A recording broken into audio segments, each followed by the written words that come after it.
Do you know the comments that I've seen of people say, separated at birth? Oh, look, separated at birth, separated at birth, separated at birth. Yes, we know we look like each other. Both got stubble, we're both bald. We're both old, fat and fat. Yeah. Don't have a Benny, mate. Do you remember that? Don't have a Benny.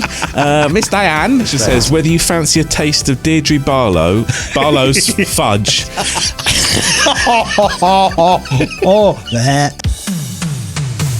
It's time to adjust those shoulder pads, back comb what's left of your hair, and jump into the DeLorean for a look back at what's possibly the best decade anyone could ever have grown up in. Shall we play a game? This is Bring Back the 80s with your hosts James Alderson and me, Andy Jackson. Here we are again. Welcome to another week of the Bring Back the 80s podcast. Thank you. We are doing weekly. See, who would have thought we'd suddenly be doing weekly episodes of this? Yeah, I know. We just live it now, don't we? Episode 6 of season 2. Brilliant. Today, it's all about the soap operas of the 80s. Oh, that's lucky. lucky that you come in a t-shirt that fits the theme today, James. Granddad. No, Granada. Yeah. And as my son said, what gender's that? So it's it's obviously a they, James. They're all so it's all theys. It's something, but Granada, because obviously they made Corrie, didn't they? And I don't know what the theme tune was, but it was one of those ones that you heard and you came running to watch it. It was like or something like or something. Are you talking about Corrie? No, the Granada had its own theme tune. Yeah. What was the Thames Television one where it parted? That's it. Is that the one? Yeah. With the St Paul's Cathedral and all that. That was a famous one, yes, of course. But Granada did Corrie, and so I thought, why not? Why not wear the T-shirt for once? My wife doesn't let me wearing wandering around the streets.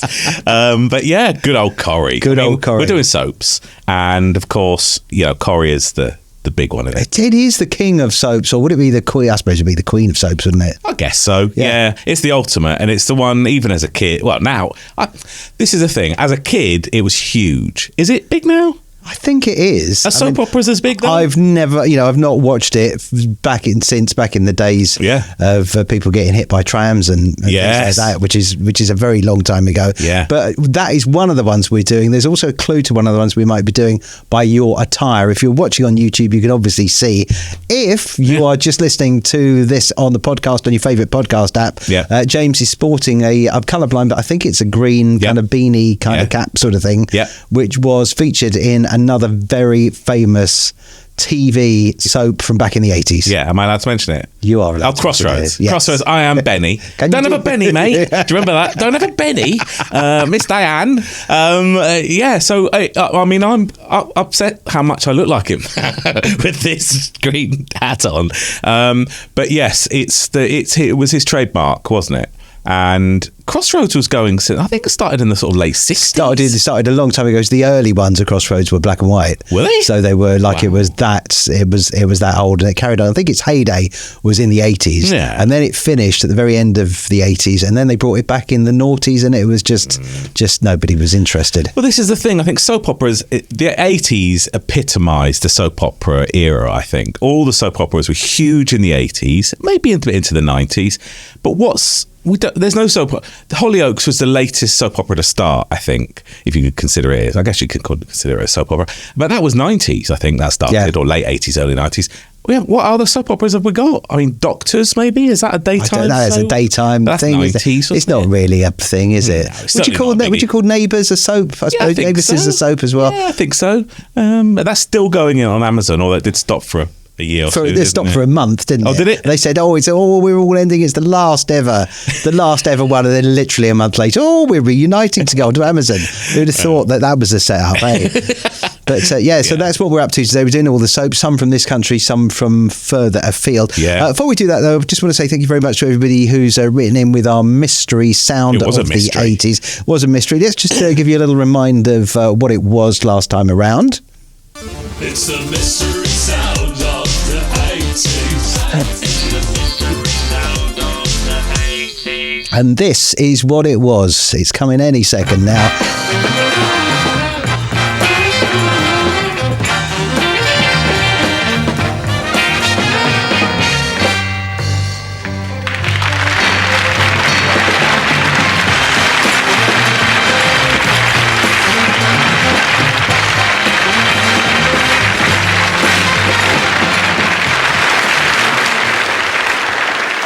Good evening. It's wonderful to be back with you again, isn't it, Ronnie? It's Oh, Brilliant. It's just brilliant. it is great. People say we're like the two Ronnies without the hair or the glasses or the talent.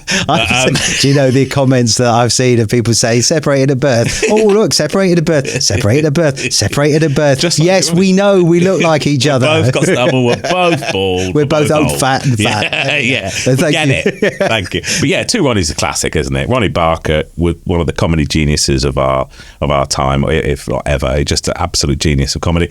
And Ronnie Corbett as well. Let's not diss Ronnie Corbett. He was a great Storyteller. Yes, God, blimey, we're in his chair, aren't we? I think we are. Like it, doesn't it? Yeah. So he was great. A great. What's the word? Wingman, I would have said, because Ronnie Barker obviously wrote it all. Almost all of it anyway, and but all the other stuff like Porridge and Open All Hours. I mean, it's just incredible. Ronnie Barker lived for a long time, not a million miles away on the Isle of Wight, didn't he? As well, I believe he had a little sort of antique shop thing going on over there. I remember all the stories. Yeah. Bless him. Bless them both. Bless them both. Well done to all the people who got it right. Coming up, lucky this time round is now. This is where I should have remembered to bring my glasses. Stu Vass 78, who says, "I'm enjoying listening to this series at the moment." He did get it. Was the Two Ronnies. Yeah. As there is suddenly a shortage of local radio stations in Dorset and Hampshire. Keep up the excellent work. The music intro is the Two Ronnies. What does he mean? What does he mean? What can he be on? Thank you for coming over to the podcast. Yeah. Lovely to have you join us. I know there's a few people that maybe I used to talk to on the radio that have found us since those days. So welcome along, and I hope you are enjoying it. If you are, as we always say, if you're watching it on YouTube, lovely, just give it a little click for a like and subscribe. And if you subscribe, you'll know every time we get a new every time a new episode comes out, which at the moment is weekly. Yeah, who and knows? We're nearly 400 subscribers now, which I think is blimmin' lovely. And thank you for those who've clicked subscribe on the old YouTube and watching us and commenting. And can I just say, if you didn't get that mystery sound, Wrong don't podcast. bother watching anymore. Wrong podcast. Don't bother for you. watching. Wrong podcast. 100%. So we did the Two Ronnies was the mystery sound. Yeah. We have a brand new mystery sound for you to guess. Good. As always, the prize, if you are just listening on the podcast at the moment, and if you are just listening, for goodness sake, go on over to YouTube, because we're there in glorious colour. I'm missing my Benny. You can adjust the colour. You can turn up the contrast up and down if you want to. Mute it. Probably for the best. But it's a lovely, super soft luxury bring back the 80s t-shirt with all the iconic things on it. You've got the rollerblades, you've got the cassettes, you've got the what's that? The Rubik's Cube. The Rubik's Cube. That's the one. I can't bloody remember anything. The old now. TV, a joystick, Pac-Man's on there. Yeah, you name it. Even a bit of records, not vinyls. Yes. VHS cassette, roller skate. Yeah, so it's all there. But not Benny's beanie. Not Benny's beanie. So, maybe one day. Yeah. Maybe we'll get some beanies printed. Oh yes, we'll all wear them, won't we? Bit of warmth when we can't afford heating. Absolutely, which is all of us right here, right now, isn't it? So if you fancy having one of those, just leave us a little comment on YouTube or on any of the socials. Just leave what your answer is if you can work out this week's mystery sound.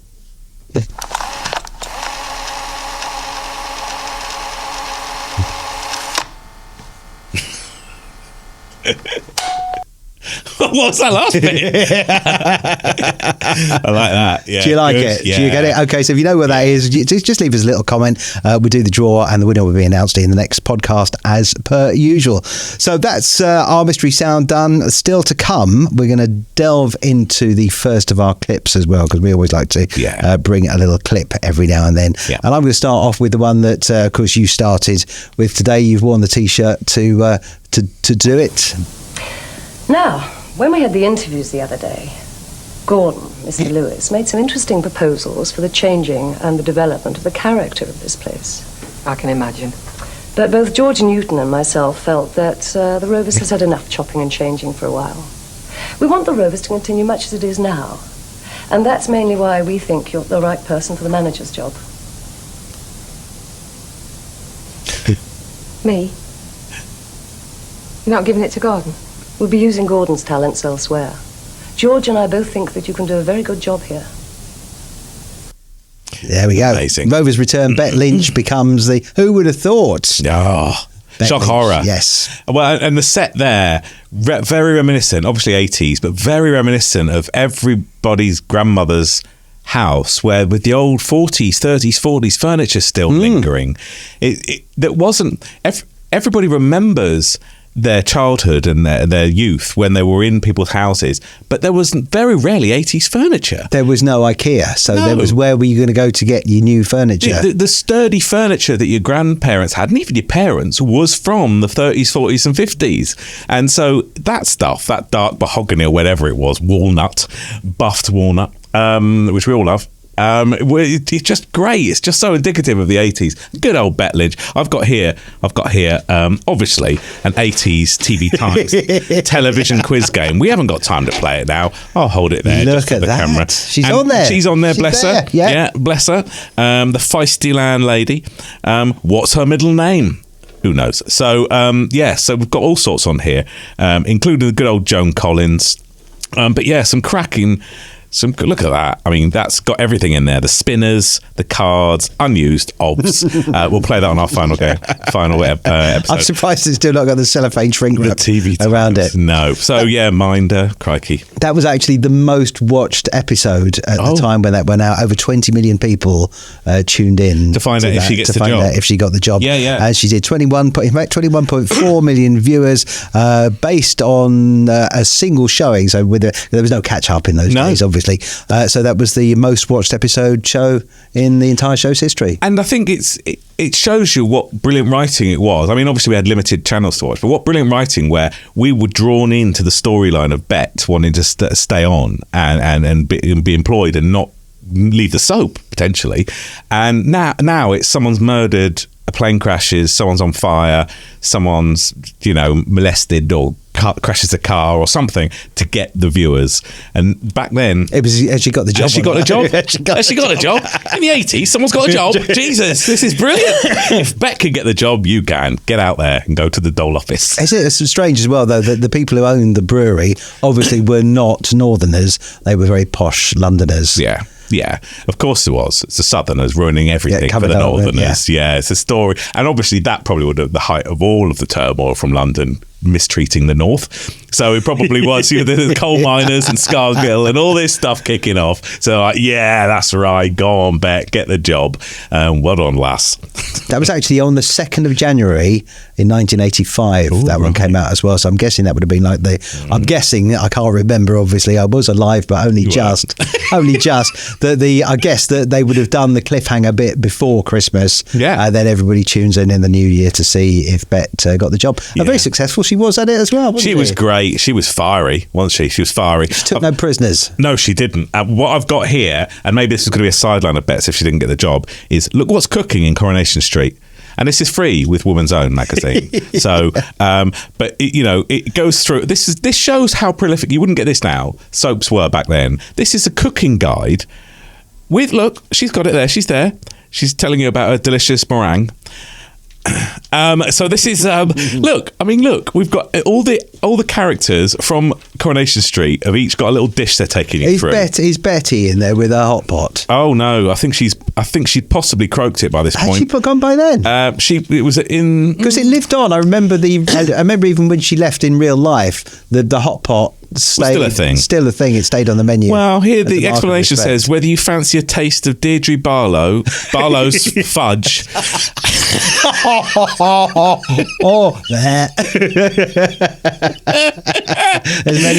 many people have tasted that. I don't want to be on that list. Or Mike Baldwin's lobster thermidor. He's renowned for it, the dirty boy. You'll find them and lots more inside our fabulous Coronation Street cookbook. So let's have a quick spin, okay? Mike Baldwin, he's doing spaghetti bolognese because he's obviously exotic, and he's got his lobster thermidor there. Deirdre, she's got fricassee of lamb, and plum bread. Plum bread, hey, we've all had it. Fancy. Alf Roberts, remember him? He's got some beef Wellington and Yorkshire pudding and gravy. Not a cliche at all. I'm a Yorkshire pudding man. And then we've got tandoori chicken from obviously Kevin Webster, and chili con carne, Kevin, from Sally Webster, and a yogurt delight.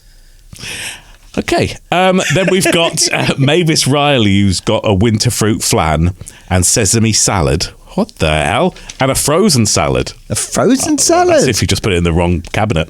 And then we've got Percy Sugden, who's got steak with mushroom and onion sauce and pineapple sponge. Hey, this is all the stuff that you would have gone into the Bernie Inn and had with no issues whatsoever. This is what the country was eating. No mention of Black Forest Gatto in there just Not yet. yet. Not And we've yet. got Rita Fairclough. She's bringing in a creamed salmon with pimento and sautéed veal. I mean, she's mental. She's very posh with the sautéed veal, for And goodness then sake. we've got roast beef with potatoes from Ken, and Bet has gone straight in there with lemon meringue pie. Can't go wrong with lemon meringue pie. I've done another thing on the soaps as well. Nobody ever gets past their sell by date, unlike us, where we, at the grand old age of whatever, we sometimes get thrown on the scrap heap. Yes. Back in the soaps, we had like 80-year-old love interests. Keep on going. Keep on going. Ken's still at it, isn't he? Yes. Bless him. He must be like getting close to 100 now. I mean, he's certainly well past 80. Do you I would think? say Do you think he 90-ish. might use a bit of hair dye? I hope so. Otherwise, it's very upsetting. He's got all his hair and it's a lovely colour. But yeah, he's definitely the oldest soap actor ever. But still, like the romantic side of things hangs on in there. Yeah. Whereas in real life, I mean, I don't know. One day maybe there is hope for us after all. No. But I think the trick is for longevity in the soaps. If you're a male love interest, is to have the glorious head of hair. Yeah. Which means both of us are instantly. We're not going to get the audition. disqualified, I'm We're afraid. not No. going to get. No, I was going to say, with you wearing these different T-shirts every week, we have got a lot of female listeners tuning in and watching, Looking. just to see what you're going to come up with. See what next. material's draped over this corpse. Yeah, as we've turned the tables from the 80s now, and this is what we unashamedly are calling a sex object. Hi, Miss Diane. So it's very possible that there will be a clip of that particular series coming up. Yeah. Maybe not in this particular episode because Okay. again we're splitting this into two bits and pieces. Yeah. But there's a point in the proceedings quite often where you surprise me, Thank you. isn't it? So you want to surprise me? Oh, hello.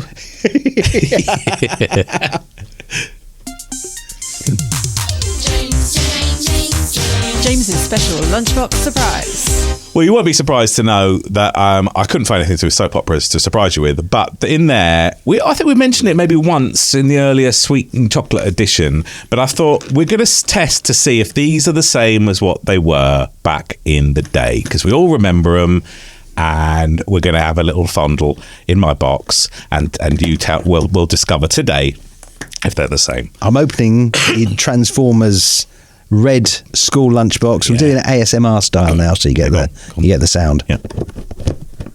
There we are. There you go. Oh. There we go. Oh. Thank you. So yeah, dib dabs. Do you know what? This lunchbox still smells of that cheap perfume from our Valentine's Day Yeah. episode. And obviously, we're gonna. Anybody who hasn't listened to the earlier episodes, we're gonna blow their minds again. It's a dip dab. Okay, we all call them dib dabs, but it's a dip dab because you dip and dab. So we all said, "Can I have a dib Dip dab?" dabs, yeah. But it's not. It's dip with a p. It reminds me of there's a Facebook page that I found at this age now. I do spend far too much time on Facebook. There is a Facebook page or group called was it a glitch in the Matrix? Yeah. With things like this, because we remember they were dib dabs. Yeah, I'll have a dib dab. We were dib dabs, and there is a theory that they actually were dib dabs. Oh. But there has been a glitch, and they've turned changed it. into dip dabs. So this- maybe that is a thing. Straight away, I'm a bit worried because it says no artificial colours and flavours, and historically, Andy, you'll remember, it's never the same. Well, if there's no artificial colours or flavours, what the hell is tricalcium phosphate and anthocyanins? Well, everyone knows that. What are they? Well, the anthocyanin is one of the rainbow colours. I can see a red and yellow and anthocyanins. Are we allowed to open these? Yeah. Always have to check because No. sometimes I get confused. Sometimes James will bring in a priceless artefact, like for instance that bottle of Corona that has been sitting there unopened Yes. since 1980 something, and woe betide anybody. Right, ASMR moment coming up again here. Go on. Oh, okay. Lovely. Nice. I like the way there is literal smoke coming out of this. Promising. Were they circular, the lollies, before? I remember the big rectangular square, yeah. Yeah, a squarey rectangular thing. Maybe it's a health and safety thing because of sharp edges. Speaking of health and safety things, obviously the thing that you would do would you would. Oh dear, it's all down me. So what you do is you lick this. Yeah. Remember, because it's all wet, the cocaine sticks to it next time you stick it back in there. I've got it all over me as well. And now you've dabbed. So I've dipped and dabbed. The thing is, though, we would have had no compunction about sharing these before, but this is your classic double dipping. Yeah, don't do that. Going on right here, right now. Well, what do you reckon? Oh, you've got it all over you. What do you reckon? I reckon that's almost identical to my memory. It's very sweet. It's very sour. It's got a little bit of fizz to it. Yeah, strawberry. The lollipop's the wrong shape, but I will forgive them for that. I think it is sharp edges. They're just trying to be helpful. You don't want to cut your tongue. It is strangely addictive, which was obviously the whole point of it. So I'm guessing that it is the triantrum phosphate things that are going on. I remember doing that spooning the sugar onto the lolly rather than just dabbing it. Do you remember when you used to snort it up your nose as well? Or was that just me? I think that was the early 90s. But yeah, this is lovely. Sorry about all the noises of this and the moaning, but it's so low calorie. It's out of this. Oh no, it isn't. 90 calories for a little pack of this. I might just not bad, is it? But this lolly's nice. It is just pure. I have to put it away. Just pure sugar. Yeah, let's put that there. Thank you very much, James, for bringing that in. Well, surprise. The height of healthy eating. Well, you know me. Back in the 80s, and it's good to know that we can still get the dip dabs rather than the dib dabs. Yeah. Still available in a shop near you. Well, it's strawberry flavoured, so I suppose that is healthy in a way, isn't it? In a way, it's one of your 5 a day. Must be. Isn't it? Yeah. So we've done Coronation Street as well. More coming up in part 2. Yeah. Just on the subject of Coronation Street, is that the longest running soap in the history, literally, of the world? I think so. Yeah, because it's been going since when? Late 50s or something? It's been going since proper black and white days again, hasn't it? Proper. Only just got the telly for the coronation days, isn't it? So, and I think Ken's been in there pretty much since the first episode, hasn't he? So it's a corker of a concept, just a nice little community. And back in the day when TV was effectively stage plays on screen, this was something really quite out there, building a whole street, which they did, to act this out. And also, it was not London people, because at the time, telly was based around, it was London and it was the Queen's English was spoken. Yeah. And these were genuine working class folk. Yeah. From, the Americans love watching these old ones now. Do they? Apparently.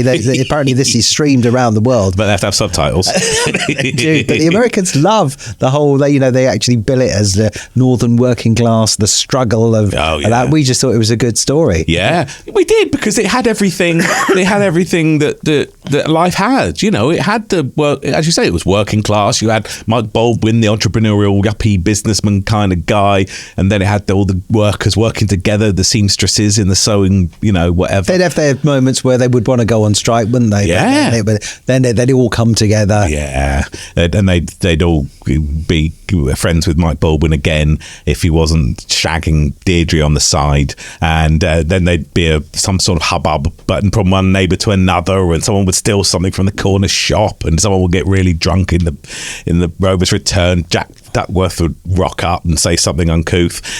So it was all, everything going on. The clip we showed, by the way, Jack Duckworth did also apply for the manager's job. Did he? Of the Rover's Return. He got it eventually, didn't he? Did he get it eventually? Jack and Vera were in charge. Oh my God, of course they were. Yes. Yeah. And I think that was after Bet. That was must have been many years before or after. Many years after. You think? Yeah, many years. Because in that clip, we didn't have time for it all. When Sarah Ridley from the brewery came in, Jack Duck was saying to her, "I applied for this job. I could do this job with my eyes closed, my hands behind my back. Have I got a good? Am I offending your wife?" No. And my pigeons can get the barrels out. He was a pigeon fancier, wasn't he? He was a pigeon fancier. Yes, yeah. That was quite popular in the 80s. Pigeon fancier. They still do though, don't they? A bit of pigeon things going on. But every street had a guy with loads of cages in his garden, and the pigeons flying around doing a little loop-de-loop and then come back in. I've never quite understood the appeal. I mean, excuse me if I'm missing something, the appeal of having pigeons. I've never understood the. Someone watching this has got pigeons and they're offended. They go, everyone should have a pigeon. just sell me on pigeons. If you want to sell me on pigeons, let us know what it is about having a roof full of shitters. Yeah, literally, that's all it is, isn't it? Well, when I lived in a block of flats growing up, and the guy on the road opposite at the back of his house had the pigeons, and he would release the beasts, about 20 of the bastards, and we were on the 3rd floor, and they just do a circle like a Red Arrow display team, and all land on all the balconies, shit their guts up, and then fly back to his cage. You're like, oh, for Christ's sake, here they come. How do you train a pigeon? I don't know. And at what point did being shit on by a pigeon give you good luck all day? Oh, because that was the thing. I seem to remember there was a lot of dog shit around. Yeah. There was a lot of people you don't hear so much about people being shit on by pigeons now, but at the time, everybody was being shit on by pigeons all the time. Yeah. Everybody was coming home from the park after playing football covered from head to toe in dog shit as well. Because kids used to roll for entertainment. They go and roll on the grass.